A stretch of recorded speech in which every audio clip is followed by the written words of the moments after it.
কোকৰাঝাৰত এনডিএৰ জয় নিশ্চিত নিৰ্বাচনী প্ৰচাৰতে মন্তব্য সমষ্টিটোৰ এনডিএ প্ৰাৰ্থী জয়ন্ত বসুমতাৰী কোকৰাঝাৰৰ কচুগাঁও জানালি আদি অঞ্চলত নিৰ্বাচনী প্ৰচাৰ চলাই বিপিএফৰ বিৰুদ্ধে কেইবাটাও তাৎপৰ্যপূৰ্ণ মন্তব্য আগবঢ়াই ইউপিপিএলৰ প্ৰাৰ্থীগৰাকীয়ে বেটিয়াৰত বিপিএফৰ কোনো গুৰুত্ব নাই বুলি মন্তব্য কৰে জয়ন্ত বসুমতাৰীয়ে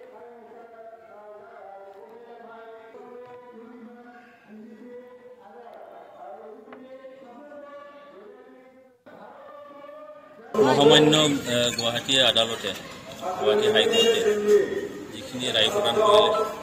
সেইটো মহামান্য আদালতৰ যিখিনি ৰায় সেইটোতো মানে আমি নিশ্চয়কৈ মোৰ প্ৰতিক্ৰিয়া সেইটোৱে হ'ব যে সেইখিনিত প্ৰত্যাহ্বান জনাব লগা একো নাই কিন্তু প্ৰত্যাহ্বানটো আমি ভোটেৰেহে জনাম যে যোৱা 10টা বছৰ তেখেতে এইখন সমষ্টিৰ তেখেতে সাংসদ আছিলে আৰু সাংসদ হোৱাৰ পিছত যিখিনি কোকৰাঝাৰবাসী ৰাইজে বিচাৰিছিলে তেনেধৰণৰ সেইটো আজি যিখিনি ৰাইজৰ লগত কথোপকথন হৈ বা তেনেকৈ কথা পাতি যিখিনি গম পালোঁ ৰাইজে বিচৰা ধৰণে হয়তো তেখেতে তেনেকৈ কৰিব পৰা নাই আগ্ৰামা মহিলাৰীৰ ডাঙৰীয়া ৰাইজৰ পৰা বিচ্ছিন্ন হৈ গৈছে এই মানে তেখেতসকলে সেই বিচ্ছিন্ন হৈ যোৱা ব্যক্তিসকলে বা দলে কেনেকৈ ৰাইজৰ ওচৰত চাপি ৰাইজে তেওঁলোকক আহ্বান কৰিছে